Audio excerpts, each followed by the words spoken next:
Hello there, everyone. Nubkeks here. Welcome back to Nub Raids. It's Sunday morning. Actually, no, technically, just gone Sunday afternoon for me. I'm out of the shower and ready to record a video. As you guys know, if you saw my shard pulls this weekend, we did pull an absolute top tier Void Legendary, which is just super hype. It's always so insane when you get one because it's so rare that you do. I couldn't resist. I could not resist building him up. You can see he's not fully rolled up, but we have a Hegemon here. And I'm going to be testing him out today for you and talking about how I've built him so far, what I like about it, what I don't like about it, and yeah, just giving you my impressions of this top tier champion and what he can do for you. So you can see he's not booked. I will save those for CVC, but the funny thing is he doesn't really need to be booked, at least the way that I've built him, which is kind of cool, though I will almost definitely book him anyway. The big thing about Hegemon is this passive. He always goes first each round.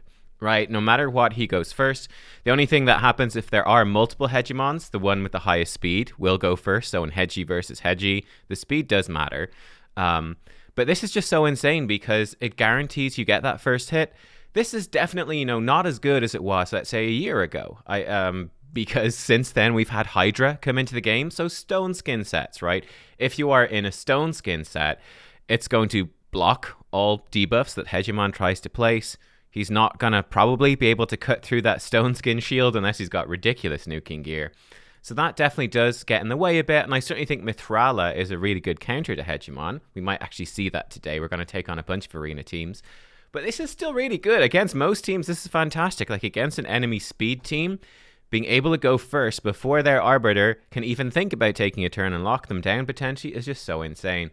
His A1 is actually very good. Attacks 2 times at random. Now, I do believe you can choose the initial target, but the second hit will be entirely at random. Can hit the first target twice. Can hit someone else.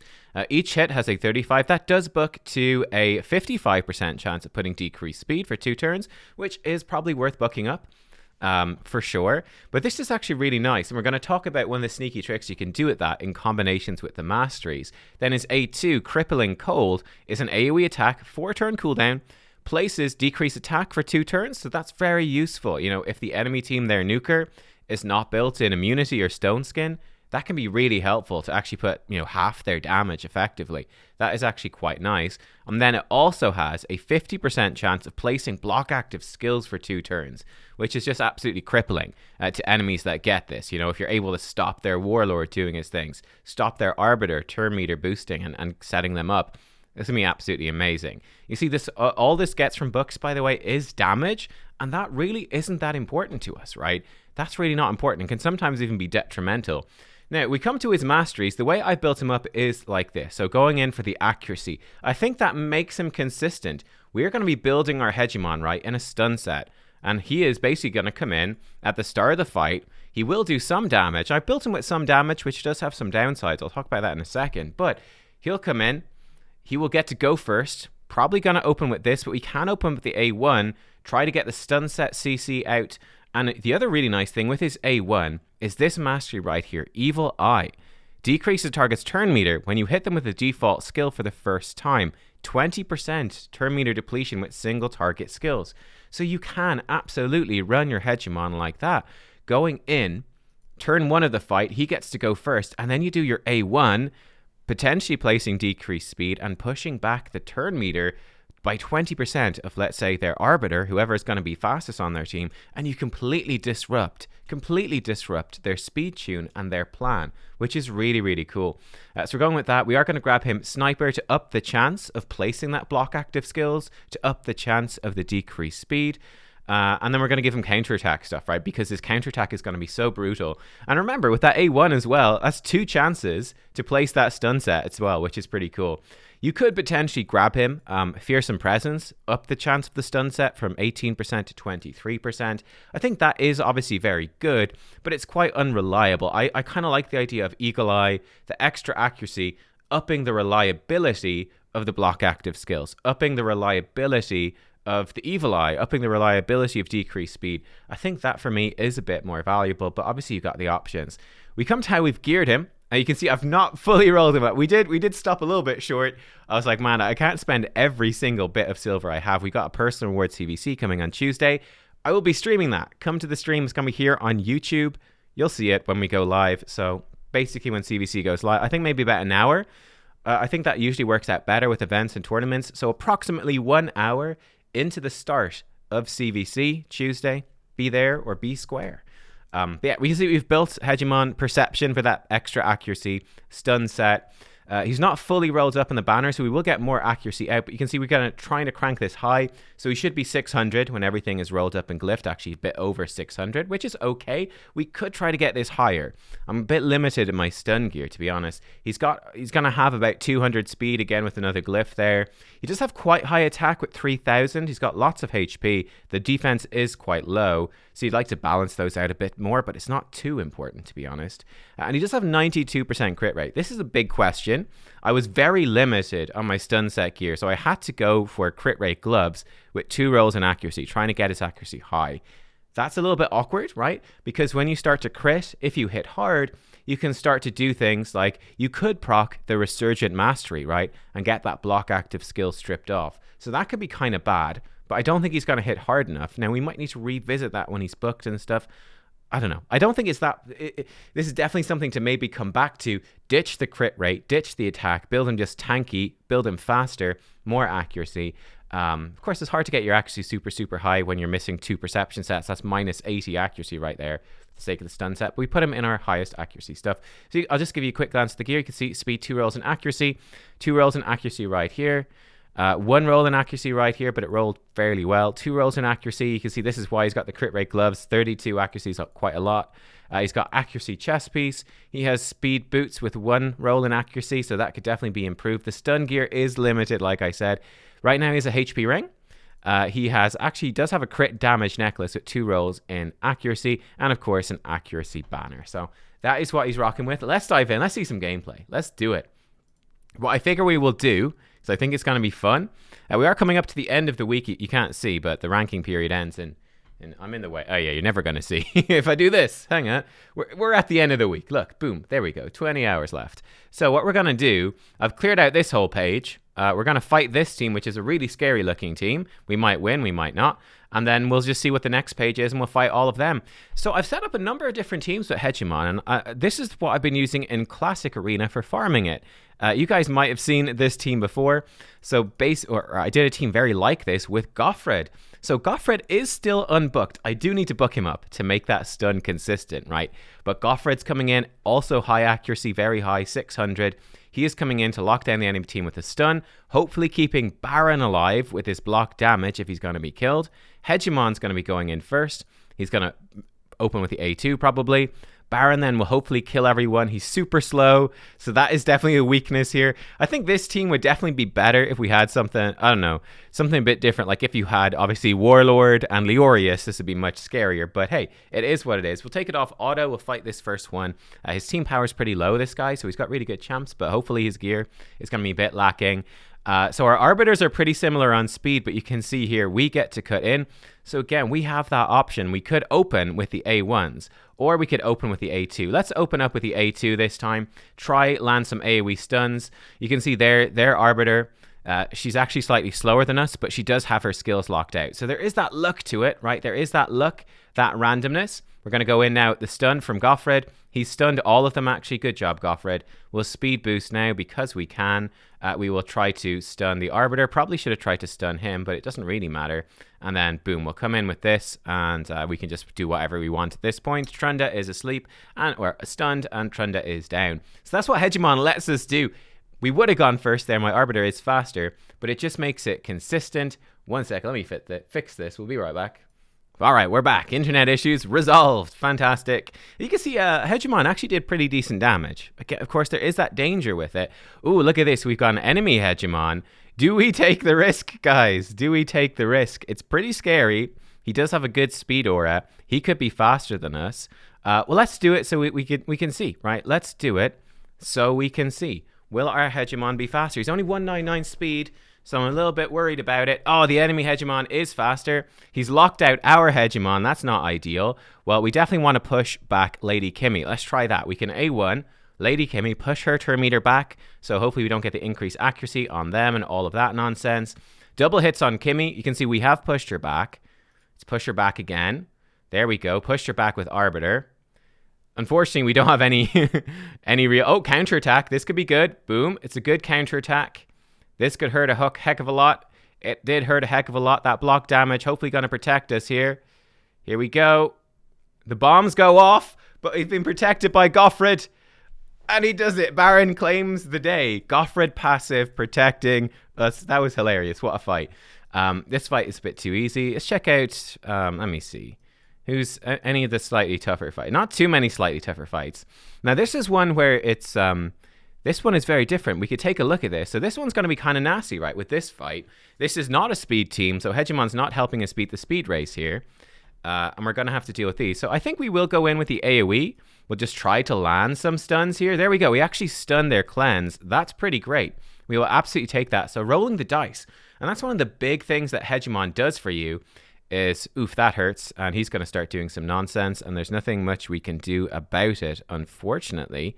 Yeah, how do we deal with this? Oh, yeah, he's going to interrupt me as soon as we try to take a turn. Man, that guy's rude. Oof, Arbiter's put to sleep. Oh, boy. We're having a real tough time. Don't put him to sleep, you jerk. Okay, we didn't sleep. Haha. We survived thanks to our mastery. Again, this is the thing that happens, right? What happened right there, he hit Baron hard enough that the mastery procced and removed the sleep, I'm pretty sure. Something got removed. Maybe he didn't try to sleep us. Chigur, though, doing some good work. But yeah, right there, you know, it's not helping us beat the speed race, but it's that chance always to lock them down. That is pretty cool. Here we have a high resistance team, a tanky team. So again, the same thing here with Hegemon. He's not helping us win the speed race, but he's just going to be providing, hopefully, some consistent crowd control. We'll go in with this. Well, bam. And look at that. Again, it's all that randomness, but we've stunned Sifi and locked her out. We've stunned Trunda and locked her out. We've locked out Krisk. And it's very, very nasty, isn't it? It's just very nasty. We will go in with the stun anyway. We'll stun the Krisk, though it doesn't super matter. We will, I guess we can attempt to stun him with the A1. We didn't land the stun this time. Should not matter at all because Baron's going to come in and just clobber everyone. And there we go.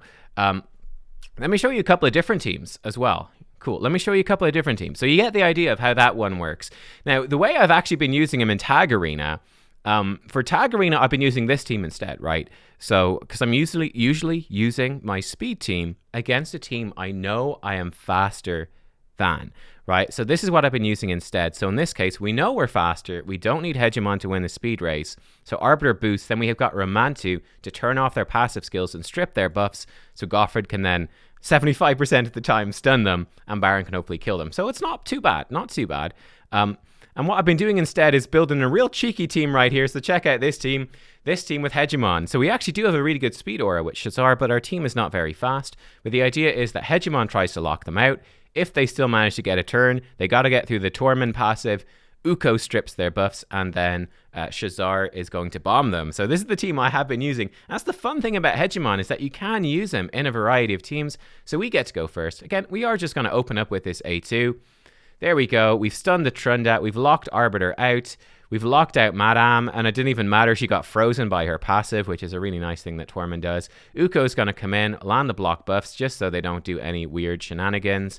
We can attempt to lock down Arbiter. There we go. We hit Kaimar as well, which is perfect. We'll then increase attack on our Shazar and go in with the bombs. So we've almost killed them all. We can actually just smack her, make sure that she dies. There we go. And we can hit full auto. Our team's going to do some random stuff. Hegemon picks up the final kill there on Madame. So that's a very different team that I like to use, and I think it works really well there too. This one is quite nasty. This team is going to be a problem for me.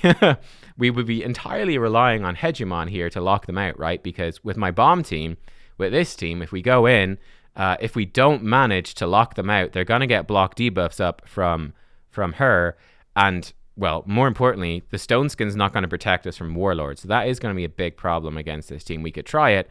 I don't think it would go... We'll try it. I don't think it will go well. But this one, we are entirely reliant on that Hegemon luck. So for offense, in that sense, it's not so good. But on defense, you know, that could actually be kind of nifty, right? Going in on defense. It's because, look at that. We did land the stun. So now we're in with a shot this time, guys. We are in with a shot. We can come in then with Uko. We did weak hit a couple of them. So unfortunately, the Duchess is going to live. Bam, bam. We get a couple of hits out. So we're not going to be able to kill Duchess. We might want... I think we do have to bomb them anyway, unfortunately. We do have to bomb them. And let's see what happens here. Because, yeah, Duchess is going to be a big problem. There's no two ways around it. We can attempt to just hit the Duchess, push her turn meter back, might give us some control. We'll attempt to strip her buffs off. We did get that strip with Tormund, but I think our capability to actually stun her is pretty low. I'm going to just throw out the A1. There we go. She gets the revive off, but that's actually quite good. Here we go. We'll come in with the A1. We did hit the Arbiter. We placed a decreased speed. I'll take it. Yeah, we'll take an extra turn. Why not? We'll smack the Duchess. We do have to watch out here. Oh, so Arbiter will potentially start reviving all of them, which we don't want, but I don't think there's much we can do about it unless we land the provoke with Tormund. We did. Okay, we're still in the game. This is an intensive battle, but look, as you saw, the reason that we were able to stand any sort of chance here is literally Hegemon. That's the only reason we're able to do all right here. Without Hegemon, we would have absolutely been screwed because we would have been locked out by Warlord. It was just pure luck. We landed the stun. It's an 18% chance. But then you also got the 50-50 of landing the block active skills, which would have saved us as well. Obviously, immunity set, stone skin set, these can get in the way. But a lot of people don't have those, right? And obviously against this team, as you saw, I normally wouldn't pick this fight because you're relying on the randomness of Hegemon. But it's something that someone attacking you, when he is your defensive champion, someone attacking you, they always have to be worried about that. They can definitely counter him with Stone Skin, but in something like Tag Arena, you could require Stone Skin, you could require your Mithrala, a big cleanser against multiple teams, and then it becomes just difficult. So yeah, there you go, a quick showcase there, hopefully, of one thing that's really intrigued me is that in Tag, I did lose a couple of defenses, but I've barely been attacked at all. It's the end of the week and I've barely been attacked. It's kind of crazy. People just don't want to hit. You can see my defenses are probably not even that good. I need to talk to Erbad and see if we can get him to come in and analyze. Remember, we did our analyzing the Tag Arena rosters. Make sure to check that out. I should actually probably switch Yoshi here for the Tormund. Would probably be a bit better, wouldn't it? Let's do that. Let's try that out. See how it happens. Maybe suddenly now we're going to get attacked a lot. I'm just curious to see how this team will do on defense. I imagine it's probably not going to do super well. We'll find out. We'll set this to priority 1, sure. So it's like, you got to get through Tormund, you got to get through Hedgie. They'll probably just put in, I guess the issue is they probably just put in a cleanser, right? They probably just put in a cleanser because I don't have really, they probably want a cleanser for this team as well to cleanse free of the CC here if they get outsped. It's interesting. We'll try with that. Why not? And we'll see how it goes. But we'll see. But yeah, you can see we did lose these both horribly, but not been attacked much, which is kind of what you want because then you could just stay ahead with your victories and grind it up. But yeah, look, guys, there you go. Hegemon. My first impressions of him, absolutely loving him. He's just phenomenal for just speed farming Arena and Classic Arena. Makes it so smooth and easy. And then he's going to be an asset for Tag Arena as well. Where the lack of Duchess definitely makes it a bit tricky. No Duchess, no Sifi makes Tag a bit tricky. Hegemon is giving a bunch more answers. And yeah, this is how I built him up. Let me know, guys. Do you run any teams at Hegemon? What do you find that is scary? I've noticed, it's also fun looking through the top players and seeing what sort of Hegemon teams they are using. He's not super duper common because he would get hard countered, I suppose, by what's his face, a Cupidus. Venus Cupidus would really hard counter it, but they are in there somewhere. It's always fun to flick through. I remember one old school Fairly team would be Arbiter with a Hegemon, maybe a Foley. So Foley sort of counters the whole Tormund idea. Yeah, he's not really used too much in these defenses right here. You see him more in Tag. But yeah, for me, there's really no question I'm going to be using him. I don't have most of these champions. This sort of team is one that you definitely see. Hegemon with a Foley is a pretty common combo because you sort of lock him out. Foley, if he hits them, then he can block revive. Foley doesn't hit super hard, but Hegemon kind of works with it. There's a Hegemon as well. Murder Ink, cool. So yeah, it's always fun getting ideas. Guys, thank you for watching. Hope you enjoyed. I'll see y'all next time. Bye-bye.